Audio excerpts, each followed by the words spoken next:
Bahujan Samaj party के national coordinator Akash Anand इन दिनों औचक निरीक्षण पे निकले हुए हैं। पहला औचक निरीक्षण करने वो जयपुर पहुंचे, जहां की रिपोर्ट हम आपको दिखा चुके हैं।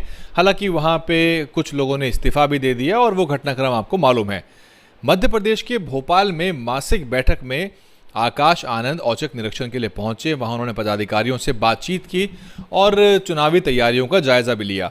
ये बैठक महत्वपूर्ण है कई लिहाज से, क्योंकि आकाश आनंद ने एक तो चुनावी गतिविधियों का चार्ज संभाला हुआ है, दूसरा टीवी मीडिया भी आकाश आनंद को सेकेंड इन कमांड के रूप में दिखा रहा है।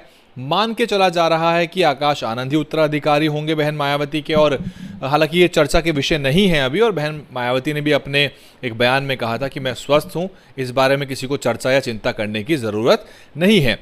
लेकिन जो हालिया उत्तर प्रदेश के विधानसभा चुनाव के परिणाम आए हैं, उसके बाद राज्यों के ऊपर सबकी नज़र है, क्योंकि बीएसपी इन राज्यों में कैसा करती है, इससे आने वाले उत्तर प्रदेश 2024 के परिणाम भी प्रभावित हो सकते हैं। हालांकि यूपी से बाकी राज्य ताकत लेते हैं, ना कि राज्यों की परफॉर्मेंस से उत्तर प्रदेश ताकत लेता है। लेकिन क्योंकि यूपी के परिणाम इतने खराब आ गए हैं, जहां केवल एक विधायक बसपा ने जिताया है, इसलिए जिम्मेदारी अब राज्यों के कंधों पर आन पड़ी है। 2023 में मध्य प्रदेश, राजस्थान और छत्तीसगढ़ के अलावा तेलंगाना के भी चुनाव हैं। इसमें से मध्य प्रदेश, छत्तीसगढ़ और राजस्थान बसपा के लिए खासे फ्रूटफुल राज्य रहे हैं, काफ़ी फलदायक रहे हैं। यहाँ पे कई बार बसपा ने विधायक जिताए हैं। इन राज्यों की अगर इतिहास की हम बात करें तो वो स्वर्णिम रहा है इस मामले से कि बीएसपी किंग मेकर तो नहीं बन पाई, लेकिन बसपा ने ठीक ठाक उपस्थिति सदन में दर्ज कराई है। मध्य प्रदेश की अगर हम बात करें तो वो एक ऐसा राज्य है जहां बीएसपी ने उत्तर प्रदेश के बाहर सांसद भी जिताए हैं, क्योंकि यूपी के बाहर गिने चुने ही ऐसे राज्य हैं जहां बीएसपी लोकसभा में नुमाइंदगी कर पाई है। उसमें मध्य प्रदेश एक ऐसा राज्य है जहां बीएसपी ने यहां सांसद जिताए हैं। वोट का प्रतिशत की बात करें तो फिलहाल तो बीएसपी का वोट का प्रतिशत थोड़ा घटा है, लेकिन पिछले विधानसभा चुनाव में बसपा को 2 सीटों पर जीत मिली। एक सीट तो भिंड की थी, दूसरी सीट थी पथरिया, जहां से रामबाई सिंह परिहार बीएसपी के टिकट पे निकल के सामने। हालांकि उनकी बाद में बहुत सी फोटोज़ आई कि वो मंत्री पद के लिए कमलनाथ से मुलाकात कर रही हैं, कभी अलग नेताओं से उनकी मुलाकात हो रही है। इस तरह की चर्चाएं लगातार निकल के आती रहीं। रामजी गौतम साहब भी हाल ही में बुंदेलखंड के क्षेत्र में काफ़ी दौरे करके आए हैं, निवाड़ी, टीकमगढ़ और इस तरह के आसपास के ज़िलों में उनकी सभाएं हुई हैं। बीएसपी जो है इस टाइम परफॉर्मेंस के लिहाज से कहें तो थोड़ा स्ट्रगल ज़रूर कर रही है। 27 सीटों पर उपचुनाव हुए थे मध्य प्रदेश में। उन 27 सीटों में बीएसपी सफलता जो है अपने हाथ नहीं लगा पाई और बीएसपी को खाली हाथ रहना पड़ा उन उपचुनाव में। अगर बसपा उसमें से 10-12 सीटें निकाल लेती तो बसपा वाकई में किंग मेकर बन सकती थी, क्योंकि पेच फंसा हुआ था कांग्रेस और भारतीय जनता पार्टी के बीच में उठापटक हो रही थी। आपको मालूम होगा ज्योतिरादित्य सिंधिया वाला जो पूरा एपिसोड है उसमें किस तरह से पाला बदला गया था और सरकार उसके बाद आगे चल के बदल गई।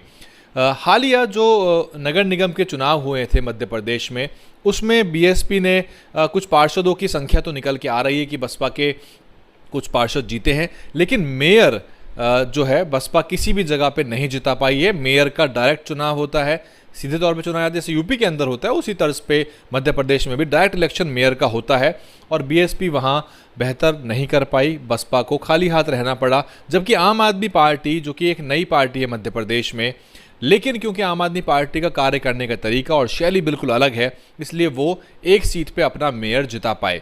यही सारी चुनौतियां बसपा को आने वाले समय में भी झेलनी पड़ेंगी, क्योंकि आम आदमी पार्टी चुनाव मैदान में बिल्कुल कूदेगी इसलिए क्योंकि आम आदमी पार्टी को पता है कि 2 सीट और 6% वोट लेते ही वो उस राज्य की राज्य पार्टी बन जाएगी।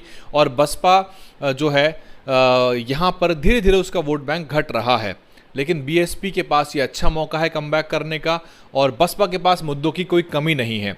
आप बात करें अगर बहुजन समाज पे होने वाले जातीय उत्पीड़न अत्याचार की, तो उसमें दलित, आदिवासी और मुस्लिम वर्ग के ऊपर लगातार अत्याचार उत्पीड़न होता है। बसपा इनमें से किसी भी मामले को बड़ा मामला बना सकती है, सरकार को घेर सकती है और बड़े शाश्वत लंबे आंदोलन कर सकती है।